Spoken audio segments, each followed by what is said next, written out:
কদরের রাত চলছে, কদরকে মূল্যায়ন করা, লাইলাতুল কদর। আমরা সকলেই জানি রমাদানের 20 দশকের পর থেকেই শুরু হয় লাইলাতুল কদরের যে মহা গুরুত্বপূর্ণ সময়গুলো। আমরা এই সময়গুলোকে নষ্ট না করে লাইলাতুল কদরের ফাজাইল, লাইলাতুল কদরের যে বিশাল বড় ফজিলতের কথা রাসূল সাল্লাল্লাহু আলাইহি ওয়াসাল্লাম হাদিস শরীফে বর্ণনা করেছেন, সেই ফাজাইল থেকে আমরা বঞ্চিত না হই।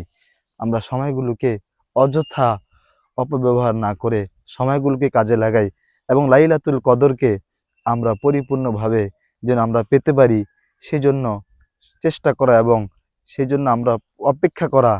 প্রতিটা রাতকে যেন আমরা আমলের মাধ্যমে কাটাই এবং শুধু 27-এর দিনই কিন্তু শুধু লাইলাতুল কদর না, এটা নির্দিষ্ট না।